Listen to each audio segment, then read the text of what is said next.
Hello friends. हम तो इसका पार्ट टू बना रहे हैं। पार्ट टू में आप देखेंगे कि हमारे जो लास्ट की 10 मिनट्स पहली जो पार्ट वन की वीडियो थी उसकी 10 मिनट्स जो है उसमें आवाज़ चली गई थी टेक्निकल प्रॉब्लम होने के कारण। अब वो उसमें जो आवाज़ है वो ये जो विश्व प्रसन्नता रिपोर्ट 2021 है वहाँ से ख़त्म हो गई थी। तो हम यहीं से शुरू करते हैं। तो एक बार हम देखते हैं कि विश्व प्रसन्नता रिपोर्ट 2021, विश्व प्रसन्नता रिपोर्ट 2021, इसमें इसे पहली बार 2012 में शुरू किया गया था, वर्ल्ड हैप्पीनेस रिपोर्ट। और इसको जारी करने वाला है संयुक्त राष्ट्र पोषणीय विकास समाधान नेटवर्क। इसको जारी करता है UNSDNSN। इसका प्रकाशन करता है। इसमें जो डेटा लिए जाते हैं वो गैलप वर्ल्ड पोल से लिए जाते हैं, गैलप वर्ल्ड पोल से।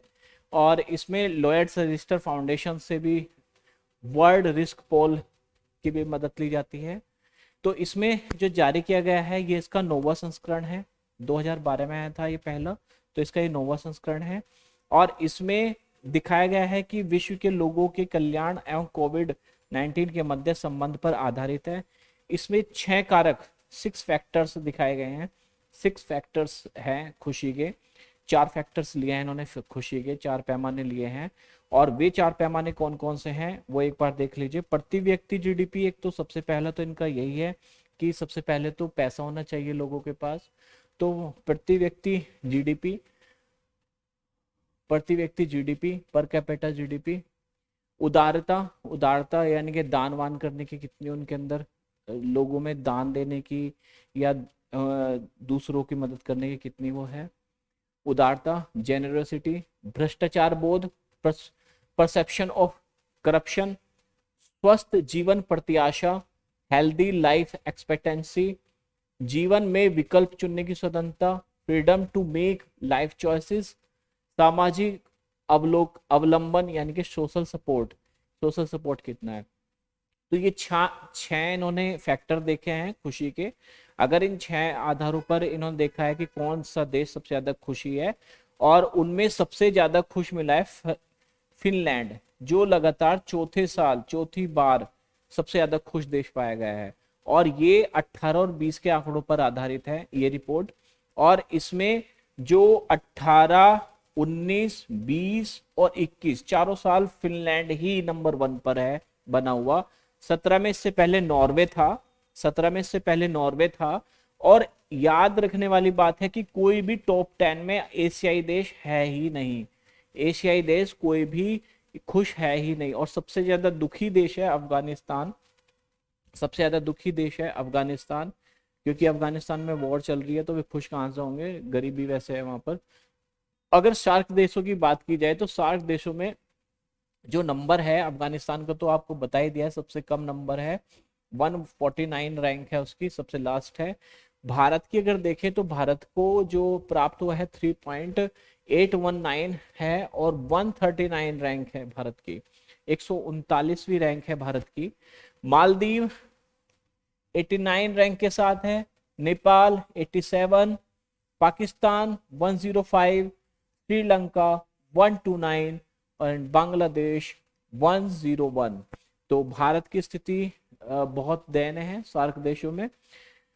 पाकिस्तान भी भारत से ज्यादा खुश माना गया है इन आंकड़ों के आधार पर। तो फिर इसके बाद है हमारा कि हथियार जो निर्यातक, आयातक और निर्यातक है। सिप्री ने क्या किया था, सिप्री ने, आपने पहली रिपोर्ट देखी थी सिप्री की, सिप्री ने एक रिपोर्ट जारी की थी कि वर्ल्ड में मिलिट्री पर खर्च कौन करता है, कौन सा देश सबसे ज्यादा करता है। तो उसमें दिखाया गया था वर्ल्ड में सबसे ज्यादा मिलिट्री पर खर्च करता है यूएसए, ठीक है। और यहाँ पर दिखाया गया है, इनमें दोनों रिपोर्ट में कंफ्यूज मत हो जाना, वो था मिलिट्री वाला और ये था शस्त्र वाला, शस्त्र हस्तांतरण यानी कि ट्रांसफर। तो दोनों को जारी सिप्री ही करती है। सिप्री एक संस्था है, Stockholm International Peace Research Institute, और इसने trends in international arms transfer 2020 एक रिपोर्ट जारी की है। इसमें बताया है कि 2011 और 15 और 2016 और 20 के बीच में शस्त्रों के आयात में 33% की कमी दर्ज की गई है। याद रखना, ये कमी दर्ज की गई है आयात में। उसके बाद इसमें दिखाया गया है कि 5 सबसे बड़े जो हथियार आयातक सॉरी निर्यातक देश हैं वो कौन कौन से हैं, वो आप देख लें। वो आर्म एक्सपोर्टर जो हैं सबसे ज्यादा, जो आर्म्स एक्सपोर्टर्स हैं वो है सबसे ज्यादा अमेरिका, रूस, फ्रांस, जर्मनी और चीन। अमेरिका अकेला ही 37% एक्सपोर्ट करता है आर्म्स को। और इसमें आपको बताऊं कि 16-20 के आंकड़े के आधार पर ही सबसे बड़े 5 आयातक इंपोर्टर, आर्म्स इंपोर्टर देश हैं सऊदी अरब, भारत, मिस्र, ऑस्ट्रेलिया और चीन। चीन आयातक में भी 5वें नंबर पर है और निर्यातक में भी 5वें नंबर पर है। और यही 5 देश कुल मिलाकर 36% जो है आयात करते हैं हथियारों का। भारत सऊदी अरब के बाद दूसरा सबसे बड़ा शस्त्र आयातक है और भारत निर्यातक भी है। भारत 24वां नंबर रखता है निर्यात में और उसका वर्ल्ड में 0.2% ही भागीदारी है निर्यात में। और दूसरी सबसे बड़ी बात यह है कि भारत सबसे ज्यादा हथियार बेचता है म्यांमार और श्रीलंका को। भारत जो खरीदता है सबसे ज्यादा वो रूस से खरीदता है, सबसे ज्यादा हथियार की आपूर्ति रूस से हुई होती है भारत को। और निर्यात में भारत का है 0.2% भागीदारी और इसमें भारत का 24वां स्थान है, निर्यात में 24वां स्थान है। और जो 3 देश हैं भारत से जो सबसे ज्यादा खरीदते हैं हथियार वो है म्यांमार, श्रीलंका और मॉरिशस। म्यांमार, श्रीलंका और मॉरिशस। तो ये एक चार्ट दिया हुआ है, इस चार्ट में बताया गया है कि शीर्ष 5 निर्यातक और आयातक देश। तो आयातक देश यहां पर है, निर्यातक देश यहां पर है। तो निर्यातक देशों में यूएसए फर्स्ट नंबर, रूस, फ्रांस, जर्मनी और चीन। आयातक में सऊदी अरब, भारत। भारत आयात करता है सब 9.5% और सऊदी अरब 11%। लेकिन भारत सबसे ज्यादा कहां से आयात करता है, रूस से करता है और सऊदी अरब यूएसए से करता है। मिस्र, ऑस्ट्रेलिया और चीन। ठीक है, ये है आंकड़ा हथियार आयात और निर्यात का जो सिप्री ने जारी किए। अब कोविड-19 प्रदर्शन सूचकांक भी जारी हुआ है इस बार। इसमें बताया गया है कि उससे निपटने में जो कोविड-19 से निपटने में देश ने क्या क्या क्षमताएं उनके मूल्यांकन करना है। कोविड-19 से निपटने में देशों की क्षमता का मूल्यांकन इसका उद्देश्य है। इसने 6 संकेत देखे, 6 इंडिकेटर्स हैं और इसमें 102 देशों को शामिल किया गया है। 102 देशों को शामिल किया गया है। पहला है पुष्ट मामले यानी कि कंफर्म्ड केसेस कितने हुए, कंफर्म्ड केसेस कितने हुए। दूसरा है मृत्यु के पुष्ट मामले यानी कि कंफर्म्ड डेथ्स, जो कोविड के कारण डेथ्स हुई वो कितनी कंफर्म्ड है। प्रति मिलियन आबादी पर पुष्ट मामले, प्रति मिलियन आबादी पर पुष्ट मामले यानी कि कंफर्म्ड केसेस पर मिलियन पीपल जो कोविड-19 से ग्रसित हैं पर मिलियन कितने थे। पर मिलियन जो मर गए कोविड-19 से यानी कि कंफर्म डेथ पर मिलियन पीपल जो गुजर गए कोविड-19 के कारण। और टेस्ट परीक्षण के अनुपात में पुष्ट मामले यानी कि confirmed cases as a proportion of test यानी कि जितने टेस्ट हुए उसकी प्रपोर्शन के आधार पर कितने कोविड मामले आए। फिर प्रति 1000 आबादी पर परीक्षण यानी कि टेस्ट पर 1000 पीपल यानी कि टेस्ट कितने हुए, 1000 लोगों में कितने टेस्ट हुए। ये 6 संकेत हैं। इन 6 संकेतों में जो सबसे नंबर 1 पर रहा है इसमें भूटान रहा है सबसे नंबर 1 पर। ये छोटे देश हैं और इनमें ये जो संकेत है इनके आधार पर देखा जाए तो ठीक ठाक है। तो इसमें भूटान जो कि 93 स्कोर रखता है।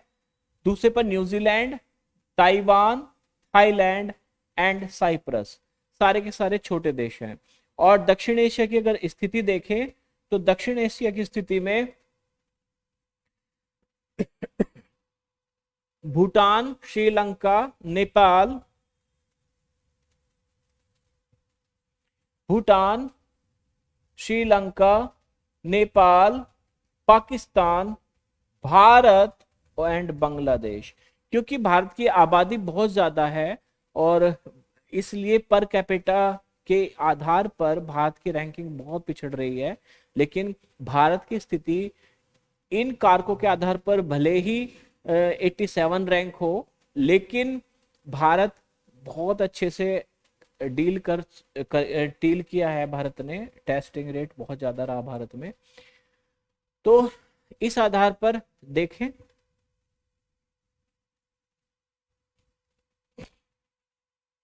नेक्स्ट है आपका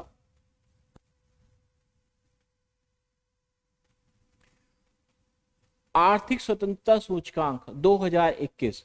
आर्थिक स्वतंत्रता सूचकांक 2021 यानी कि index of economic freedom, index of economic freedom की जो रिपोर्ट है उसके आधार पर आप देखें, जो वॉशिंगटन डीसी में एक थिंक टैंक है द हेरिटेज फाउंडेशन, वो इसको जारी करता है। द हेरिटेज फाउंडेशन इसको जारी करता है। विश्व के देशों की आर्थिक स्वतंत्रता का मापन 4 व्यापक नीतिगत क्षेत्रों में विभक्त 12 मात्रात्मक एवं गुणात्मक घटकों के आधार पर किया जाता है। यानी कि 12 इंडिकेटर्स हैं और 4 क्लासिफिकेशंस हैं। ठीक है, 4 एरियाज हैं, उसके 12 इंडिकेटर्स हैं, 12 फैक्टर्स हैं। और उसमें कौन कौन से हैं इकोनॉमिक फ्रीडम में? एक तो रूल्स ऑफ लॉ, विधि का नियम, जैसे संपत्ति का अधिकार, सरकारी सत्यनिष्ठा, न्यायिक प्रभावशालिता, सरकार का आकार, सरकार के खर्च कैसे हैं, बोझ कितना है टैक्स का, और राजकोषीय स्थिति क्या है, और रेगुलेशन इफिशिएंसी यानी कि नियामक दक्षता, व्यवसायिक स्वतंत्रता, श्रम स्वतंत्रता, मौद्रिक स्वतंत्रता, खुले बाजार ओपन मार्केट, खुले बाजार ओपन मार्केट, व्यापार स्वतंत्रता कितनी है, निवेश स्वतंत्रता कितनी है, और वित्तीय स्वतंत्रता कितनी है, इस आधार पर देखा जाता है। फिर इसमें देखने वाली क्या बात है, इसमें देखना है कि अब कि क्या किसको क्या रैंक मिली है। तो जो इसमें रैंक है ये इसका 27वां संस्करण है, सबसे पहले तो ये याद रखो। और इसमें 184 देशों को लिया गया है, उनकी आर्थिक नीति और स्थितियों का तुलनात्मक अध्ययन किया गया है। और इसमें हांगकांग और मकाऊ को शामिल नहीं किया गया है, इसमें इसको शामिल नहीं किया गया हांगकांग और मकाऊ को। तो इकोनॉमिक जो आर्थिक स्वतंत्रता सूचकांक में 24वें स्थान पर पहला नंबर जो आया है वो है हांगकांग को पहली बार, दूसरा 20 में हांगकांग को पहली बार दूसरा स्थान प्राप्त हुआ। 5 देश है इसमें, Singapore, New Zealand, Australia, Switzerland and Ireland को सबसे हाई रैंकिंग मिली है। और इसी आधार पर आप देखें, इन्हें आर्थिक रूप से स्वतंत्र की श्रेणी में रखा गया है। ये कौन कौन से देश है? सिंगापुर, न्यूजीलैंड, ऑस्ट्रेलिया, स्विट्जरलैंड और आयरलैंड। ठीक, जो 50 से 59.9 यानी कि 59.9 तक का स्कोर है उसको मोस्टली अनफ्री कहा गया है। 63 अर्थव्यवस्थाएं ऐसी हैं और उसको मोस्टली अनफ्री कहा गया है। उसमें चीन, भारत, ब्राजील, अर्जेंटीना है। उसमें कौन है? चीन, भारत, ब्राजील और अर्जेंटीना।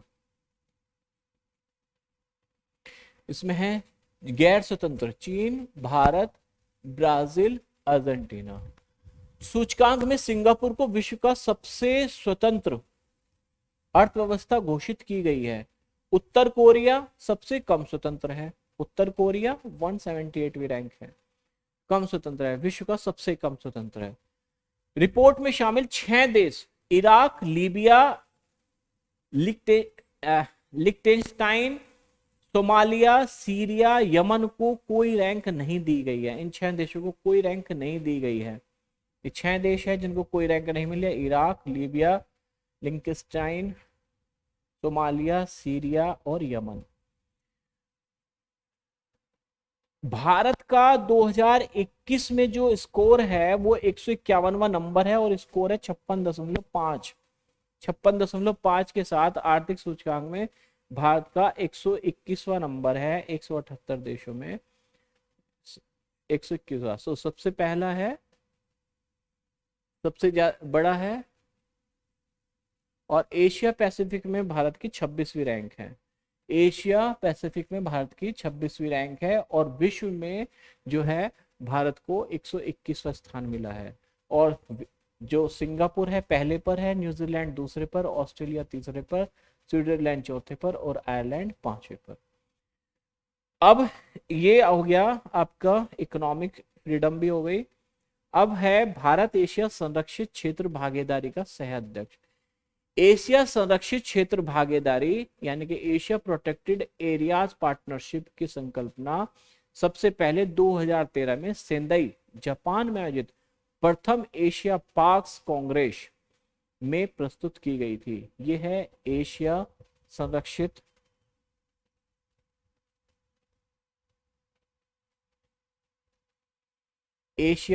क्षेत्र भागीदारी यानी कि APAP, Asia protected areas partnership, APAP। 2013 में सेंदाई, नवंबर 2013 में सेंदाई जापान में आयोजित हुई प्रथम एशिया पाक कांग्रेस में। इस कांग्रेस के दौरान जारी प्रमुख दस्तावेज सेंदाई चार्टर में एशिया के संरक्षित क्षेत्रों के सम्मुख उपस्थित साझा चुनौतियों और उससे निपटने के लिए अविलंब सहयोग की आवश्यकता को रेखांकित किया है। इस परिप्रेक्ष्य में वर्ष 2014 में ऑस्ट्रेलिया में आयोजित IUCN वर्ल्ड पाक्स कांग्रेस के दौरान APAP का औपचारिक रूप से लॉन्च किया गया। APAP, अब इसमें जो फैक्ट्स हैं याद करने वाले वे ये हैं कि APAP की सह अध्यक्षता IUCN एशिया क्षेत्रीय कार्यालय के साथ किसी APAP सदस्य संगठन द्वारा की जाती है। APAP सदस्य संगठनों को 3 वर्षों के लिए बारी बारी से APAP का सह अध्यक्ष बनने का अवसर मिलता है, 3 वर्षों के लिए। 12 फरवरी 2021 को IUCN द्वारा भारत सरकार के पर्यावरण, वन एवं जलवायु परिवर्तन मंत्रालय को APAP का नया सह अध्यक्ष को चेयर घोषित किया है। कि किसके द्वारा? IUCN द्वारा। कब? 12 फरवरी। वन एवं पर्यावरण मंत्रालय को APAP का सह अध्यक्ष को चेयर घोषित किया है। APAP के सह अध्यक्ष के रूप में भारत का 3 वर्षीय कार्यकाल नवंबर 2023 तक होगा। APAP सरकारी संरक्षित क्षेत्र एजेंसी और अन्य हितधारकों का एक अनौपचारिक नेटवर्क है। वर्तमान में 17 देशों के कुल 21 सरकारी संगठन APAP के सदस्य हैं। ठीक है।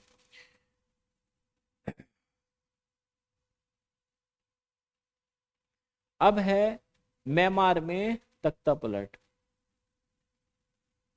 म्यांमार में तख्ता पलट से मतलब है, अब देखो यहां पर तो हम पढ़ रहे थे वो, लेकिन ये बीच में आ गया। चलो इसको देखते हैं। म्यांमार में नवंबर 2020 में आम चुनाव आयोजित किए गए। इन चुनाव में आंग सान सू के दल नेशनल लीग फॉर डेमोक्रेसी को बहुमत मिला। इसकी पार्टी का नाम क्या है? नेशनल लीग फॉर डेमोक्रेसी यानी कि NLD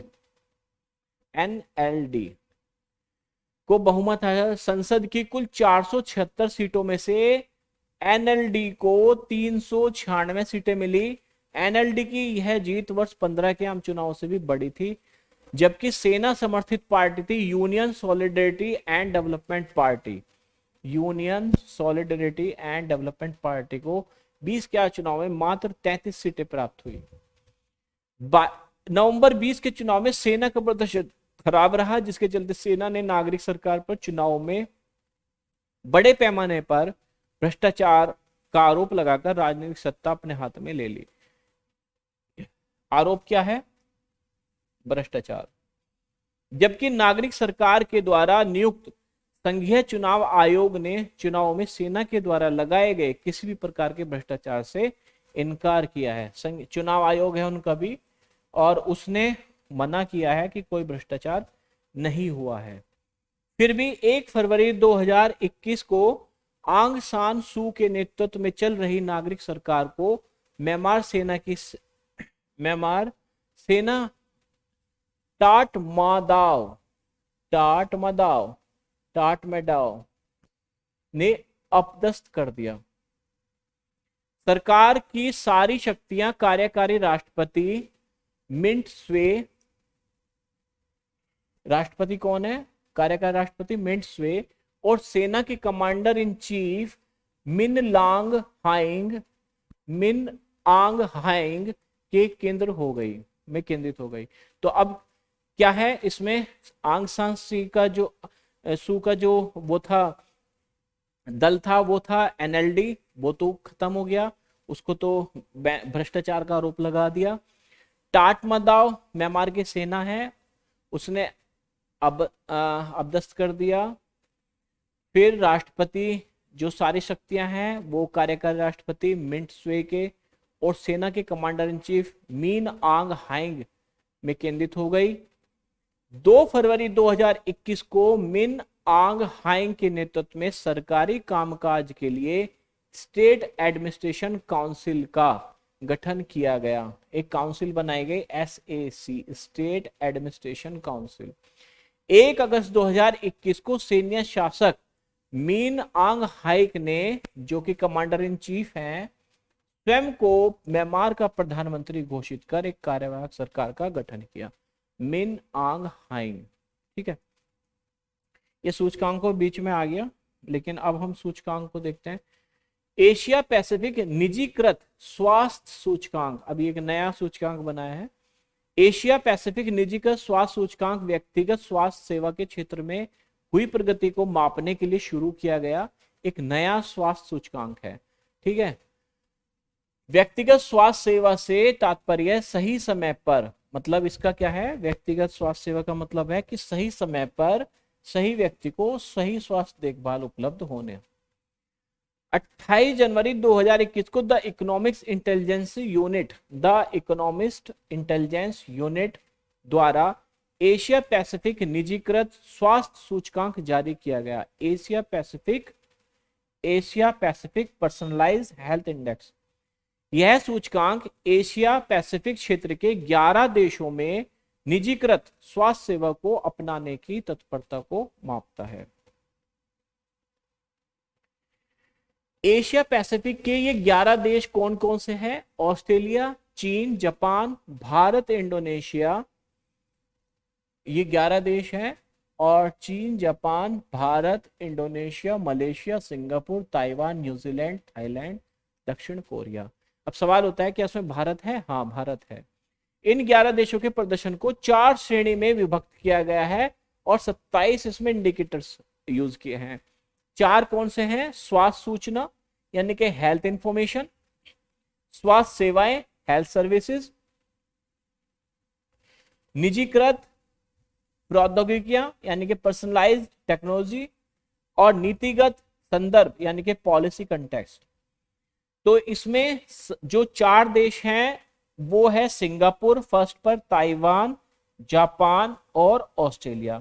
इन 11 में जो नंबर है, 11 में नंबर है जो वो है सिंगापुर, ताइवान, जापान, ऑस्ट्रेलिया।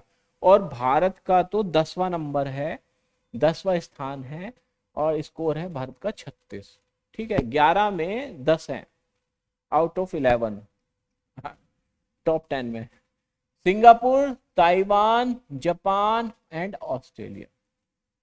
भ्रष्टाचार बोध सूचकांक। अब भ्रष्टाचार पर आधारित जो सूचकांक है इसमें से क्वेश्चन पूछते हैं।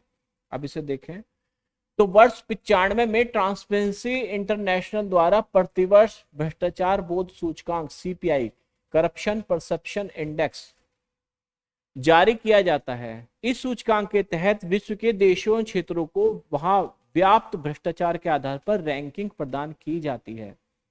अब इसमें फैक्ट्स क्या है कि 28 जनवरी 2021 को ट्रांसपेरेंसी इंटरनेशनल द्वारा भ्रष्टाचार बोध सूचकांक 2020 जारी किया गया। किसके द्वारा? ट्रांसपेरेंसी इंटरनेशनल के द्वारा। और ये क्या जारी किया गया? भ्रष्टाचार बोध सूचकांक यानी करप्शन परसेप्शन इंडेक्स 2020। प्रतिवर्ष जारी होने वाले इस सूचकांक का यह 26वां संस्करण है और ये इसमें 180 देश एंड क्षेत्रों को सार्वजनिक क्षेत्र में व्याप्त भ्रष्टाचार के स्तरों के अनुरूप रैंकिंग दी गई है।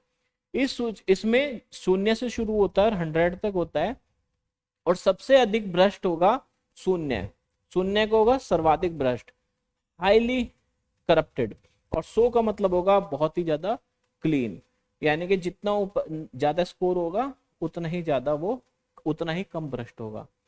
अब इन भ्रष्टाचार में सबसे ज्यादा जो क्लीन है वे 6 देश सबसे कम भ्रष्ट वाले देश हैं, उनको आप एक बार देख लें।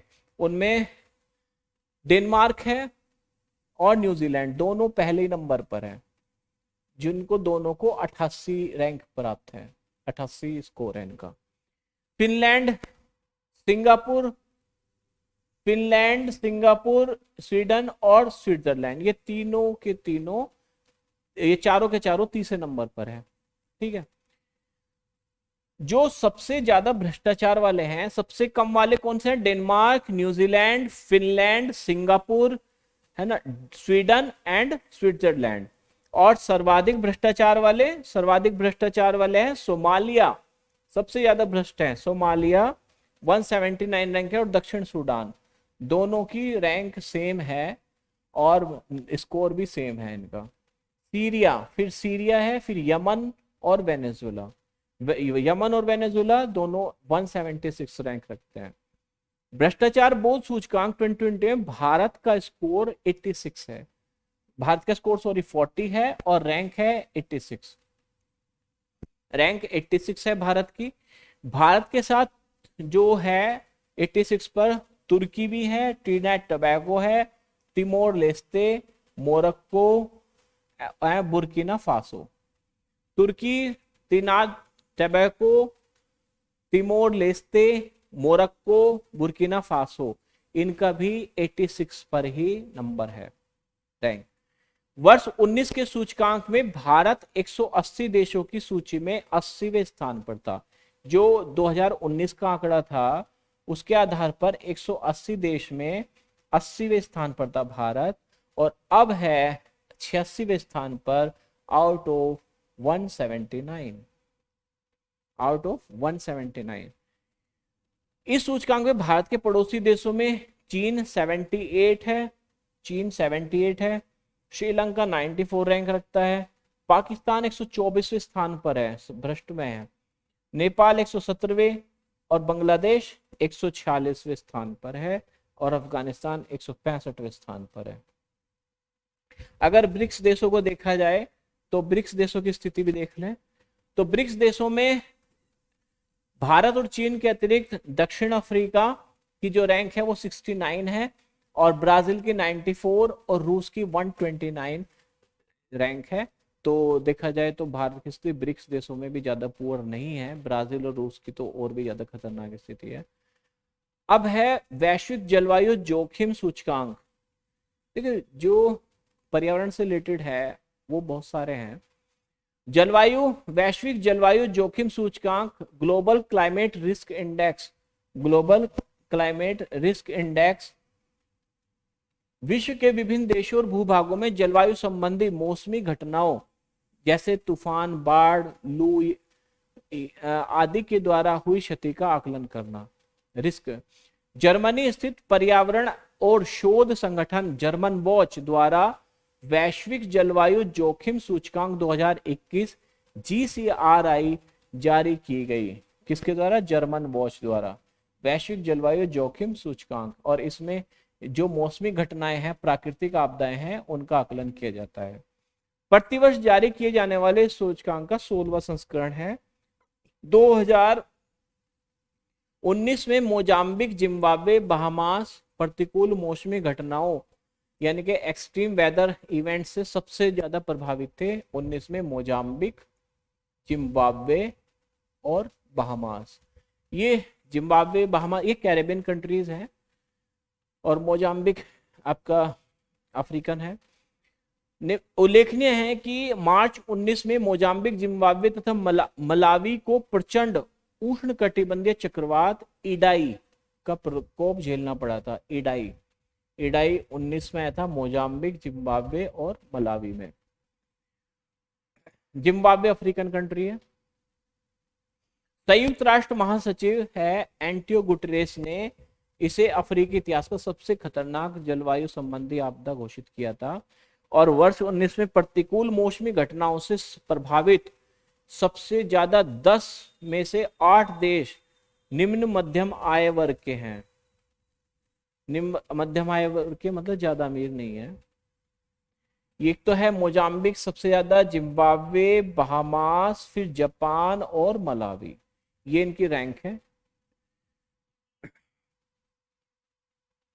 जीसीआरआई 2021 के अनुसार वर्ष 2019 में प्रतिकूल मौसमी घटनाओं से सर्वाधिक प्रभावित 10 देशों में भारत 7वें स्थान पर है। भारत में भी मौसमी घटनाएं बहुत ज्यादा तीव्र होती हैं और भारत का स्थान है 7वां। 19 में भारत में आए 8 उष्ण कटिबंध चक्रवातों में से 6 बहुत ही वेरी सेवर थे, बहुत अत्यधिक विनाशकारी। इनमें सर्वाधिक विनाशकारी था फानी साइक्लोन। इसमें 28 मिलियन लोगों को प्रभावित किया था, फानी, जो भारत में आया था। 7वें नंबर है भारत, क्योंकि भारत में 19 में 6 चक्रवात आए थे, जिसमें फानी सबसे बड़ा था। संयुक्त राष्ट्र नाभिकीय हथियार प्रतिबंध संधि लागू। नाभिकीय हथियार प्रतिबंध संधि को 7 जुलाई 2017 को संयुक्त राष्ट्र सम्मेलन द्वारा नाभिकीय हथियारों को प्रतिबंधित करने के लिए कानूनी रूप से बाध्यकारी साधन के रूप में अंगीकृत किया गया था।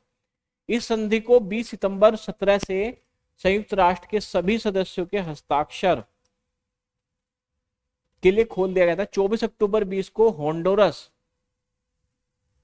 संयुक्त राष्ट्र नाभिकीय हथियार प्रतिबंध संधि UN treaty on prohibition of nuclear weapons UNTPNW का अनुसमर्थन करने वाला 50वां देश बन गया था, 50th कंट्री। इसी के साथ संधि को लागू करने में न्यूनतम 50 पक्षकारों का अनुसमर्थन प्राप्त हो गया। इसमें मिनिमम 50 देश को समर्थन चाहिए था, वो मिल गया। लास्ट था होंडुरस। फिर इसमें कहा यह गया है कि नाभिकीय हथियारों को प्रतिबंधित करने वाली पहली अंतरराष्ट्रीय संधि UNTPNW 22 जनवरी 2021 से लागू हो गई है। 22 जनवरी 2021 से लागू हो गई है, पहली अंतरराष्ट्रीय संधि है ये UNTPNW। संयुक्त राष्ट्र की इस नाभिकीय हथियार प्रतिबंध संधि पर 20 सितंबर 2021 तक 86 देश हस्ताक्षर और 55 देश अनुसमर्थन कर चुके हैं। 50वां देश होंडुरस था, 50 ही चाहिए था, लेकिन अब 55 देश हो चुके हैं। इस संधि पर 50वां अनुसमर्थन संयुक्त राष्ट्र की स्थापना की 75वीं वर्षगांठ पर किया गया।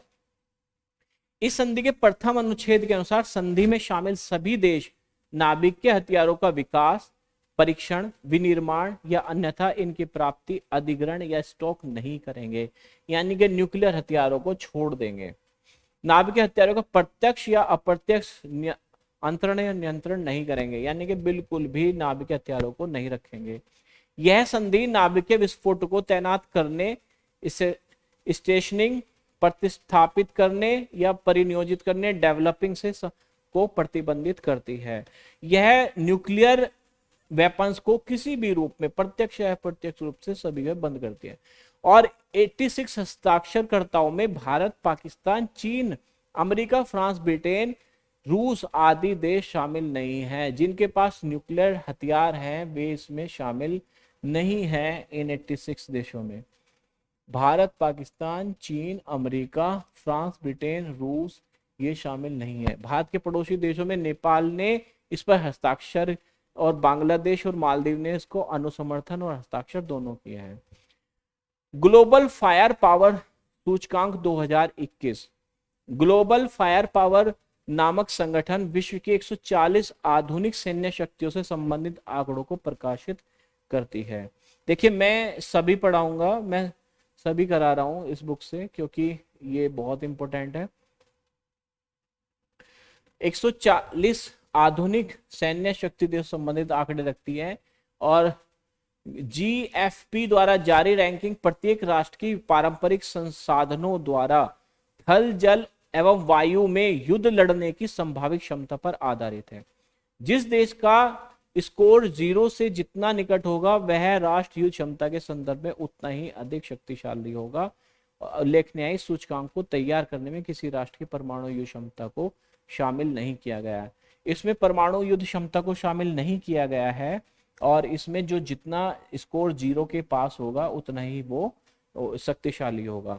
इसमें क्या है 14 जनवरी को ये जारी किए गए और इसमें रक्षा समीक्षा में 140 देशों को शामिल किया गया और इसमें भारत का चौथा स्थान है। इसमें न्यूक्लियर वेपन्स को नहीं लिया गया और भारत का इसमें चौथा स्थान है, जो पिछले वर्ष भी चौथा ही था। ठीक है, अब देख लेते हैं पहला स्थान किसका है भाई। पहला स्थान है अमेरिका का, दूसरा है रूस का, तीसरा चीन, चौथा भारत और पांचवा जापान है। यानी कि भारत भी काफी इंपोर्टेंस रखता है, यानी कि अमेरिका, रूस, चीन, भारत और जापान। भूटान सबसे अंतिम में है, भूटान सबसे अंतिम में है 140वें स्थान पर भूटान। भूटान एक लैंडलॉक देश है, इसके पास नेवी नहीं है। जो लैंडलॉक कंट्री होते हैं उनके पास नेवी नहीं होती है। ठीक है, इसके बाद आप आइए, इसके बाद हम देखते हैं मानव स्वतंत्रता सूचकांक 2020। मानव स्वतंत्रता सूचकांक 2020, मानव स्वतंत्रता सूचकांक 2020 में व्यक्तिक, नागरिक एवं आर्थिक स्वतंत्रता के आधार पर विश्व में मानवता स्वतंत्रता की स्थिति को प्रस्तुत किया गया है। और मानव स्वतंत्रता सूचकांक 20 में वर्ष 2018 के आंकड़ों के आधार पर 162 देशों को शामिल किया गया है। और इसमें अगर आप देखें तो 162 देशों में 162 देशों में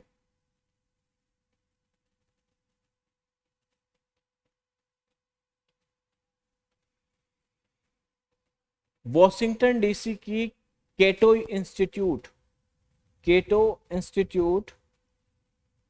और कनाडा के फ्रेजर इंस्टीट्यूट से संयुक्त रूप से ह्यूमन फ्रीडम इंडेक्स जारी करता है। और कौन कौन है, केटो इंस्टीट्यूट और फ्रेजर इंस्टीट्यूट, और ये ह्यूमन फ्रीडम इंडेक्स जारी करता है और इसका 6ठा संस्करण है, 6th एडिशन है। तो इसमें 5 देश है, New Zealand first, Switzerland second, Hong Kong, SR चीन, और डेनमार्क 4 और ऑस्ट्रेलिया 5। जो स्वतंत्र है वुमेन फ्रीडम इंडेक्स में सबसे ज्यादा स्वतंत्र न्यूजीलैंड, स्विट्जरलैंड, हांगकांग, डेनमार्क और ऑस्ट्रेलिया। HFI 20 में भारत का 111वां स्थान है। कितना स्थान है, 111वां स्थान। ह्यूमन फ्रीडम इंडेक्स में 111वां स्थान है भारत का। वर्तमान संस्करण में भारत व्यक्तिगत स्वतंत्रता के मामले में 110 है, व्यक्तिगत स्वतंत्रता के मामले में 110 है। ठीक है, फिर हम आते हैं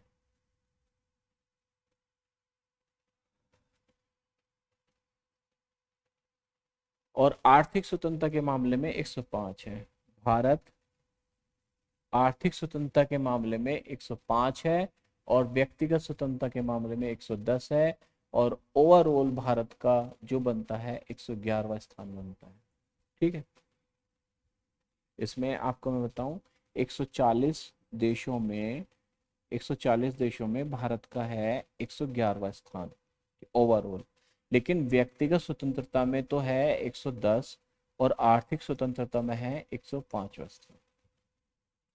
time person of the year 2020, time person of the year 2020 को देख लें तो इसमें आप देखेंगे कि अब इस बार टाइम पर्सन कौन सा है। पर्सन ऑफ द ईयर का चुनाव होता है इसमें, और 27 में हुआ था सबसे पहले पर्सन ऑफ द ईयर 1927 में चुना गया था। और इसमें उस time man of the year का था चार्ल्स लिंडबर्ग को चुना गया था। पर्सन ऑफ द ईयर चुना गया था चार्ल्स लिंडबर्ग को। 99 से पहले तक ये पत्रिका मैन ऑफ द ईयर चुनती थी या वुमेन ऑफ द ईयर चुनती थी, लेकिन पर्सन ऑफ द ईयर चुनने लगी उसके बाद। पहले मैन और वुमेन में अंतर करते थे, अब वो पर्सन ऑफ द ईयर चुनने लगे। 99 से इस पुरस्कार का पुनर्नामकरण पर्सन ऑफ द ईयर हो गया। भारत की तरफ से महात्मा गांधी पहले व एकमात्र भारतीय है जिन्हें 1930 में टाइम पत्रिका में पर्सन ऑफ द ईयर चुना गया था। ये इंपॉर्टेंट है कि महात्मा गांधी को ही एकमात्र है और वे ही चुने गए थे 1930 में पर्सन ऑफ द ईयर। हालांकि 14-16 में Time person of the year online readers poll का विजेता भारतीय प्रधानमंत्री नरेंद्र मोदी को माना गया। ऑनलाइन रीडर्स पोल का विजेता पर्सन ऑफ द ईयर में भारत नरेंद्र मोदी। इसमें फैक्ट्स क्या है? अब फैक्ट्स हैं कि टाइम द्वारा 2020 में Time person of the year की घोषणा की गई और अमेरिका के 46वें राष्ट्रपति जो बाइडेन और उपराष्ट्रपति कमला हैरिसन, 46वें राष्ट्रपति जो बाइडेन और उपराष्ट्रपति कमला हैरिसन को पर्सन ऑफ द ईयर चुना गया। फ्रैंकलिन रूजवेल्ट पहले अमेरिकी राष्ट्रपति थे जिन्हें 1932 में टाइम द्वारा मैन ऑफ द ईयर चुना गया था। तो ये पहले अमेरिकी राष्ट्रपति थे फ्रैंकलिन रूजवेल्ट, जो 32 में time of man of the year चुने गए थे। रूजवेल्ट को 3 बार चुना गया है, 3 बार, 32, 34 एंड 41। ये सब अपने आप ही बनाते रहते हैं, अपने आप ही चुनते रहते हैं। इनका एक तरीका है विश्व में अपने आप को ऊंचे स्थान पर रखने का। चलो फिर भी जब है तो क्वेश्चन आते हैं तो हमें पढ़ना होता है। रूजवेल्ट के बाद से अब तक 9 अन्य व्यक्तियों को पहली बार अमेरिकी राष्ट्रपति चुनाव जीतने के पश्चात Time person of the year घोषित किया गया। और वे कौन कौन है? Henry Truman, Lyndon B Johnson, Jim Carter, Ronald Reagan, Bill Clinton, George W Bush, Barack Obama, Donald Trump और जो बाइडेन। 9 हो गए। कमला हैरिस अमेरिका की पहली उपराष्ट्रपति है जिसे पर्सन ऑफ द ईयर चुना गया, कमला हैरिस। भारतीय मूल की अमेरिकी वैज्ञानिक व अन्वेषक 15 वर्षीय गीतांजलि राव को जूम ऐप पर अपने पर्यवेक्षण, विचार मंथन, अनुसंधान और संवाद स्थापित करने की विशेष क्षमता, उसे लोगों को जोड़ने टाइम्स द्वारा किड ऑफ द ईयर चुना गया। ये इंपॉर्टेंट है, भारत की है गीतांजलि राव और इनको चुना गया है किड ऑफ द ईयर। और ये 15 वर्ष की है और अमेरिकी वैज्ञानिक और अन्वेषक हैं गीतांजलि राव, और ये किड ऑफ द ईयर चुना गया है ने टाइम मैगजीन के द्वारा। अगला आप देखिए, जलवायु परिवर्तन प्रदर्शन सूचकांक 2021। ये पर्यावरण में भी आता है और करंट में भी आता है ऐसे क्वेश्चंस, तो आप इसमें देखें। जलवायु परिवर्तन प्रदर्शन सूचकांक का प्रकाशन वार्षिक रूप से 2005 से लगातार किया जा रहा है और इसमें 57 देशों और यूरोपियन संघ के जलवायु संरक्षण में प्रदर्शन का मूल्यांकन, तुल्यांकन, अध्ययन किया जाता था। यह सूचकांक 4 श्रेणियों के अंतर्गत 14 इंडिकेटर्स हैं। इसमें 4 सीरीज हैं और 14 इंडिकेटर्स हैं। और वे 4 सीरीज कौन सी हैं? एक तो ग्रीन हाउस गैसेज है। ग्रीन हाउस गैसेज का उत्सर्जन सबसे ज्यादा स्कोर 40% इसी को लिया जाता है, GHG, green house gas emission, उत्सर्जन। नवीकरणीय ऊर्जा, रिन्यूएबल एनर्जी 20%, ऊर्जा उपयोग यानी कि यूजेस ऑफ एनर्जी 20%, जलवायु नीति, क्लाइमेट पॉलिसी 20%। इस आधार पर इनको रैंकिंग दी गई है। तो रैंकिंग जो दी गई है उसके आधार पर आप देखें तो 7 दिसंबर को जर्मन वॉच ने देखिए पहले भी किया था, है ना। जर्मन वॉच क्या करती है? कैन इंटरनेशनल और न्यू क्लाइमेट इंस्टीट्यूट संयुक्त रूप से जलवायु परिवर्तन प्रदर्शन सूचकांक यानी कि CCPI, climate change performance index, CCPI climate change performance index 2021 जारी किया। शीर्ष 3 स्थानों में से कोई भी देश पूरी तरीके से नहीं है। 3 स्थान तो किसको मिले ही नहीं, अपना स्थान नहीं बना सके, और इसलिए शीर्ष 3 स्थानों पर किसी भी देश को इसलिए स्थान नहीं मिला क्योंकि पेरिस समझौते लागू होने के बाद भी किसी भी देश द्वारा जलवायु परिवर्तन के खतरनाक प्रभावों की रोकथाम के लिए पर्याप्त कदम नहीं उठाए हैं। यानी कि पेरिस समझौता लागू होने के बाद भी पर्याप्त कदम किसी भी देश ने नहीं उठाए हैं। किसी भी देश को इस सूचकांक में वेरी हाई रेटिंग प्राप्त नहीं हुई है। अब ये भी देखिए, क्लाइमेट चेंज पर सबसे बड़ी बात है कि कोई भी देश कदम उठाने के लिए तैयार नहीं है। और CCPI 2021 के अनुसार अंतरराष्ट्रीय स्तर पर स्वीडन लगातार चौथे स्थान पर है और अग्रणी देशों में है स्वीडन। और ये भी पहले नंबर पर नहीं है, ये भी चौथे स्थान पर है, क्योंकि ये भी क्लाइमेट के लिए पूरे पर्याप्त कदम नहीं उठा रहे हैं। लेकिन सभी देशों की अगर तुलना करें तो ये उनमें अग्रणी है। और शीर्ष 3 स्थान रिक्त रखे जाने के कारण सूचकांक जो है वो चौथे क्रम पर है और स्वीडन का। यूरोपीय संघ तथा स्वीडन सहित 13 देशों को CCPI 2021 में हाई रेटिंग मिली है। वेरी हाई रेटिंग नहीं मिली है, ये भी हाई रेटिंग में है। G20 समूह के मात्र 3 सदस्य G20 के हैं United kingdom, Bharat, European union.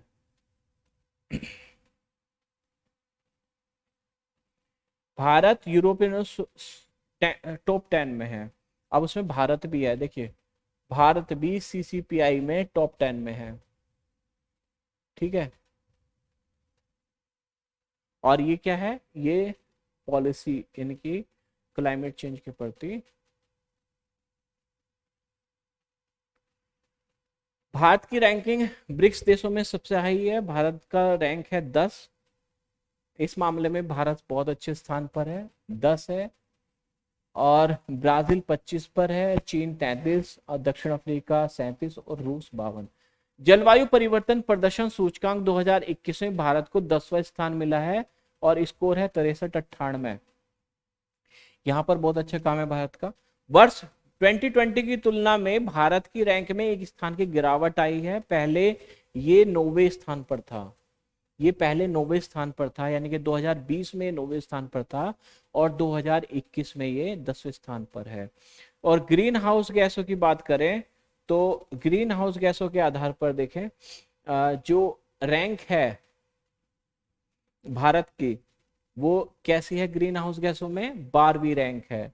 नवीकरणीय ऊर्जा में 27वीं रैंक है।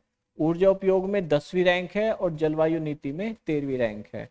तो भारत ऊर्जा उपयोग में हाई लेवल पर है, जलवायु नीति में भी हाई लेवल पर है, ग्रीन हाउस गैस उत्सर्जन में भी हाई लेवल पर है और इसमें नवीकरणीय ऊर्जा में मध्यम में है। अब वैश्विक आतंकवाद सूचकांक 2020। वैश्विक आतंकवाद सूचकांक 2020 के आधार पर Institute for Economic and Peace ने इसको ग्लोबल टेररिज्म इंडेक्स 2020 जारी किया और ये प्रतिवर्ष 1970 से 1919 तक करते हैं और 163 देशों में इन्होंने किया, विश्लेषण किया। 163 देशों, वैश्विक जनसंख्या का, जिसमें 99% कवर होता है। तो 163 देशों में इन्होंने उसका सर्वे किया और इसके आधार पर देखा कि ये 25% घटकर अब कितना हो गया है, 26.4 बिलियन डॉलर। जो इकोनॉमिक रूप से लॉस होता है वो अब 26.4 बिलियन डॉलर हो गया आतंकवाद के कारण, जो इकोनॉमिक लॉस होता था। 18 की भांति 19 में भी तालिबान विश्व का सबसे खतरनाक आतंकवादी ग्रुप है। डेडेस्ट टेररिस्ट ग्रुप तालिबान का तो अब तो वो देश ही बन गया अफगानिस्तान। और अफगानिस्तान सबसे अधिक आतंकवाद प्रभावित देश रहा है। वर्ष 2019 में उज्बेकिस्तान आतंकवाद से सबसे कम प्रभावित रहा है। उज्बेकिस्तान सबसे कम प्रभावित देश है आतंकवाद से, 134वीं रैंक। भूटान, सिंगापुर, यूएई यानी कि संयुक्त अरब अमीरात, बेलारूस समेत 29 देशों को शून्य के साथ आतंकवाद से अप्रभावित देशों की श्रेणी में रखा है। ये 29 देश ऐसे हैं जिनमें आतंकवाद नाम की कोई चीज है ही नहीं। कौन कौन से? Bhutan, Singapore, UAE, Belarus. Bhutan, Singapore, UAE और बेलारूस। सबसे ज्यादा जो आतंकवाद से प्रभावित देश हैं उन्हें एक बार आप देख लें। उनमें अफगानिस्तान, ऑब्वियसली अफगानिस्तान तो होना ही है, Iraq, Nigeria, Syria, Somalia, Yemen, Pakistan और भारत का नंबर 8 है। भारत भी बहुत ज्यादा प्रभावित आतंकवादी देशों की श्रेणी में आता है। भारत 8वें स्कोर पर है और पिछली बार ये 7वां था और अब ये 8वां है। 19 में भारत में जम्मू कश्मीर आतंकवाद से सबसे सर्वाधिक प्रभावित रहा। जम्मू कश्मीर, तो अगर भारत की बात करें तो भारत में तो जम्मू कश्मीर में सबसे ज्यादा आतंकवाद है और 165 आतंकवादी घटनाओं में 103 लोग मरे थे। उमंग ऐप का अंतरराष्ट्रीय संस्करण। उमंग ऐप, न्यू एज गवर्नेंस, इसकी फुल फॉर्म क्या है उमंग की, वो देख लें आप एक बार। उमंग की फुल फॉर्म है unified mobile application for new age governance. Bharat सरकार का एक एकीकृत, सुरक्षित, बहु चैनल, बहुभाषी, बहुसेवा मोबाइल ऐप है उमंग। इंपोर्टेंट है, मैं इसको इंपोर्टेंट की श्रेणी में रखूंगा। ठीक, उमंग ऐप को 23 नवंबर 2017 को प्रधानमंत्री ने राष्ट्र को समर्पित किया था। इसे इलेक्ट्रॉनिक्स और सूचना प्रौद्योगिकी मंत्रालय ने नेशनल ई गवर्नेंस डिवीजन के साथ मिलकर तैयार किया। यह ऐप केंद्र से लेकर स्थानीय सरकारी निकाय द्वारा प्रदत्त एवं अन्य नागरिक केंद्रीय सेवा को प्राप्त करने के लिए सभी भारतीय नागरिकों को एक एकल मंच प्रदान करता है। 3 वर्ष पूरे होने के अवसर पर इसका अंतरराष्ट्रीय संस्करण लॉन्च कर दिया गया है। ये 2017 में लॉन्च किया गया था, लेकिन अब इसका अंतरराष्ट्रीय संस्करण लॉन्च कर दिया है और इसकी फुल फॉर्म याद रख लीजिए, unified mobile application for new age governance. और ये एकीकृत, सुरक्षित, बहुचैनल, बहुभाषी, बहुसेवी एक मोबाइल ऐप है उमंग।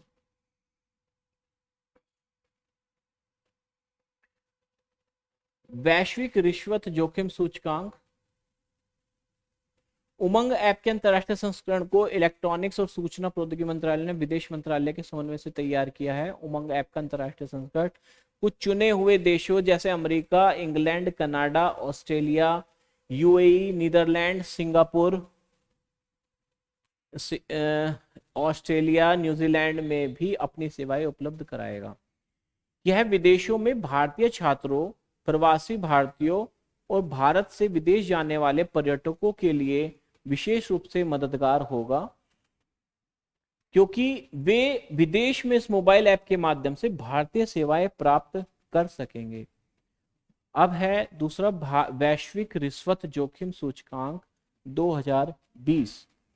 इसमें क्या है? वैश्विक रिश्वत सूचकांक 2020 में आप ये देख लीजिए, ये किसने जारी किया है? ये गोथेनबर्ग विश्वविद्यालय और विश्व आर्थिक मंच से जुड़े जो आंकड़े हैं उनके आधार पर तैयार किया गया है और रिश्वत रोधी मानक निर्धारण संगठन ट्रेस द्वारा जारी किया गया है। 194 देशों को इसमें शामिल किया गया है। 194 देशों को इसमें शामिल किया गया है और डेनमार्क इसमें पहले स्थान पर डेनमार्क है और भारत को 77वां स्थान प्राप्त है। इसमें 77वां स्थान प्राप्त है और पिछली बार 78वां स्थान प्राप्त था। तो 194 देशों में 78वां स्थान प्राप्त है भारत को। ठीक है, सॉरी 77वां स्थान प्राप्त है। 77वां स्थान प्राप्त है 194 देशों में और पहले था 194 में।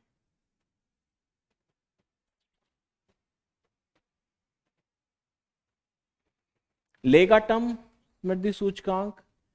लेगाटम समृद्धि सूचकांक क्या है, किससे संबंधित है? यह सूचकांक जो है विश्व के 167 देशों में समृद्धि को नापता है कि वहां पर कितनी प्रॉस्पेरिटी है, प्रॉस्पेरिटी को नापता है।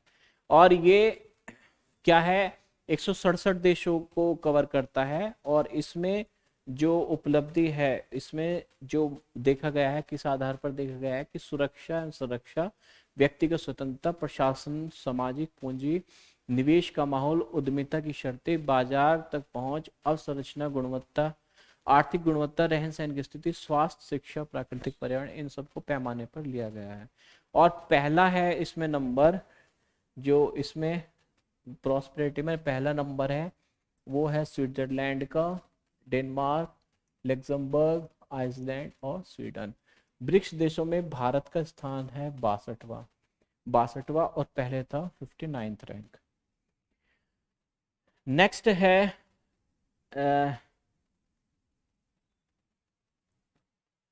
भारत का 101वां स्थान है, भारत का 101वां स्थान है, पहले 98th रैंक थी।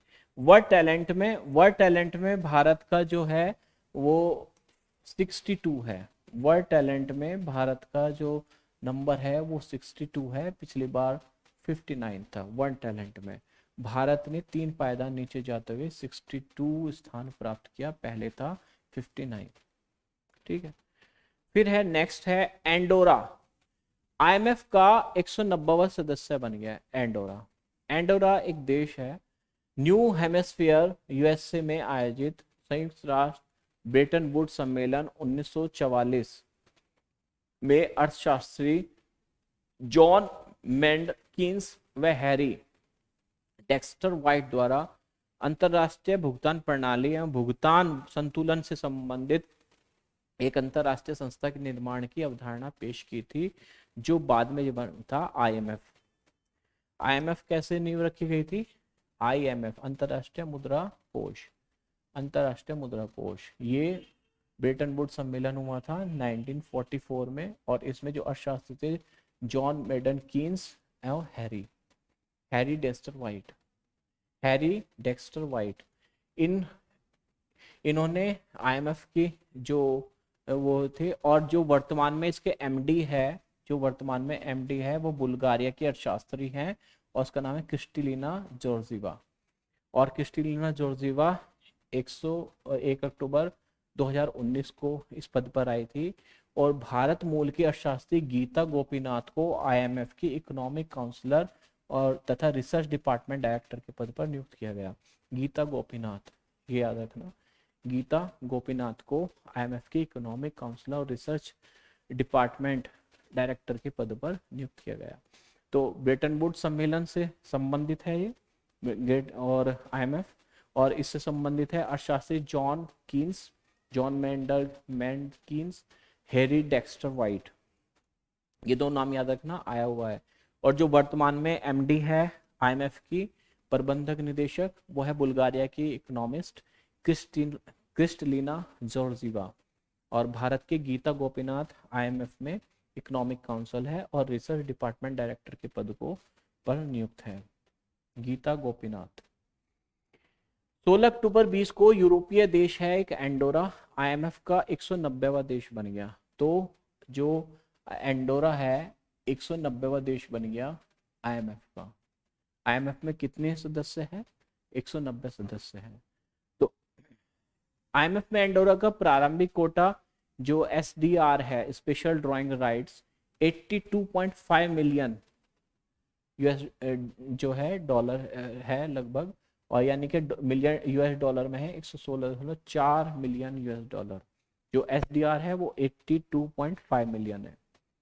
ठीक है, इसके पूर्व 12 अप्रैल 16 को नोरू आईएमएफ का 189 था। नोरू जो था 2016 में बना था, वो 189 सदस्य था। एंडोरा जो है वो एक लैंडलॉक कंट्री है।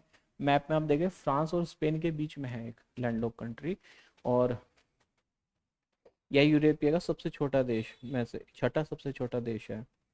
यह यूरोप का छठा सबसे छोटा देश है। ठीक है, और छोटा होने के बावजूद भी यह माइक्रो स्टेट सबसे बड़ा, यूरोप में सबसे बड़ा माइक्रो स्टेट है। एंडोरा यूरोपीय यूनियन का सदस्य नहीं है, ये बात याद रखना, किंतु यहाँ पर यूरो यूज होती है। एंडोरा यूरोपियन यूनियन का सदस्य नहीं है, लेकिन ये फ्रांस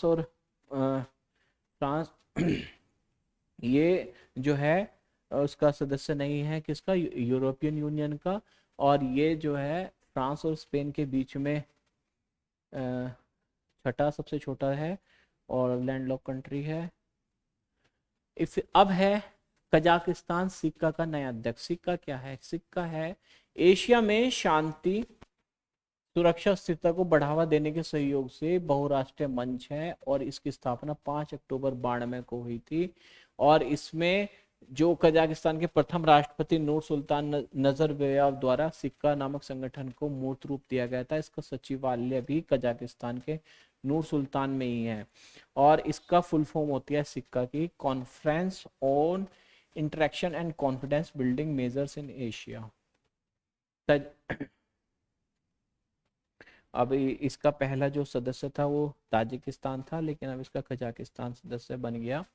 और इसकी फुल फॉर्म आप याद रख लीजिए, फुल फॉर्म जरूर पूछ सकते हैं, conference on interaction and confidence building measures in Asia. अब ये 20 से 22 तक यहाँ का अध्यक्ष रहेंगे। और ये ताजिकिस्तान थे, इससे पहले ताजिकिस्तान था जो कहाँ 18 से 20 तक रहा है। और इससे पहले भी 2002 और 2010 के दौरान सिक्का का अध्यक्ष रह चुका है कजाकिस्तान। और इसमें तुर्की और चीन भी रह चुके हैं सिक्का के अध्यक्ष। और इसमें 27 देश हैं, सिक्का में 27 देश हैं। और इसकी फुल फॉर्म एक बार फिर याद रख लो, conference on interaction and confidence building measures in Asia. 8 देश और संयुक्त राष्ट्र सहित 5 बहुराष्ट्रीय संगठनों को सिक्के में पर्यवेक्षक का दर्जा है। और भारत 99 में सिक्का की शुरुआत में इसका सदस्य बन गया था, का सदस्य हो गया था।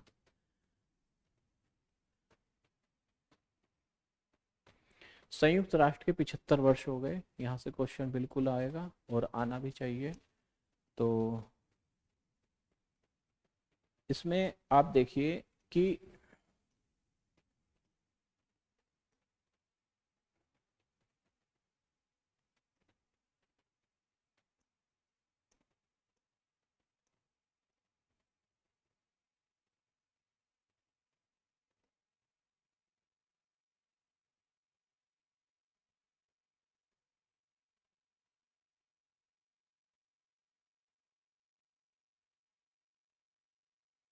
50 देशों के प्रतिनिधियों द्वारा 50 देशों के प्रतिनिधियों द्वारा 26 जून 1945 को यूएन चार्टर में हस्ताक्षर किए गए। 26 जून 1945 को 26 जून 1945 26 जून 1945 को जो हस्ताक्षर हुए,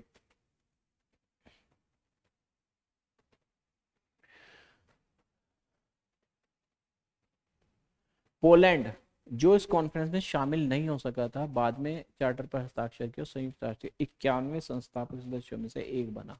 पोलैंड कौन सा था? 51वां संस्थापक सदस्य। 5 स्थायी सदस्य थे इसके, 5 स्थायी थे। कौन थे वो? चीन, फ्रांस और तत्कालीन सोवियत संघ यानी कि आज का रूस, यूनाइटेड किंगडम, अमेरिका। ये P5 भी बोला जाता है इनको, P5 कंट्रीज। तथा अन्य अधिकांश हस्ताक्षरकर्ताओं द्वारा यूएन चार्टर का अनुसमर्थन किया गया। यूएन चार्टर का अनुसमर्थन किया गया। और इसमें क्या हुआ? 24 अक्टूबर 1945 को संयुक्त राष्ट्र आधिकारिक रूप से 24 अक्टूबर 75 साल हो गए 24 अक्टूबर को संयुक्त राष्ट्र आधिकारिक रूप से अस्तित्व में आ गया। आपका एग्जाम कब है? यूपीपीसीएस का 24 अक्टूबर को। और 24 अक्टूबर को ही क्या होगा? आपका यूएन के 75 साल हो जाएंगे। तो मुझे तो लगता है कि उस दिन क्वेश्चन आना चाहिए यूएन से, तो बिल्कुल आना चाहिए। तो यूएन चार्टर के लागू होने के उपलक्ष्य में 1948 से प्रतिवर्ष 24 अक्टूबर को संयुक्त राष्ट्र दिवस मनाया जाने लगा। 1948 से 24 अक्टूबर को संयुक्त राष्ट्र दिवस यानी कि यूनाइटेड नेशंस डे के रूप में मनाया जाने लगा। तो 2020 में इसके हो गए कितने वर्ष? 2020 में हो गए इसके 75वीं वर्षगांठ मनी, जिसमें 75वीं वर्षगांठ के उपलक्ष्य में 21 सितंबर 2020 को संयुक्त राष्ट्र महासभा की एक दिवसीय उच्च स्तरीय बैठक आयोजित की गई। 15 से 30 सितंबर 2020 के मध्य संयुक्त राष्ट्र महासभा के 75वें अधिवेशन का आयोजन किया गया। 75वां अधिवेशन हुआ 15 से 30 सितंबर को 2020 को। 15 से 30 सितंबर 2020 में यूएन महासभा का 75वां सत्र इस संगठन के इतिहास में किसी अन्य सत्र से बिल्कुल अलग था। और अलग क्या था कि कोरोना था भाई। अलग ये था कि कोविड-19 महामारी के 75वें सत्र के दौरान सदस्य देशों के शासन अध्यक्षों ने पहले से रिकॉर्ड किए हुए वीडियो संदेशों के जरिए महासभा के उच्च स्तरीय खंड जनरल डिबेट में शिरकत की।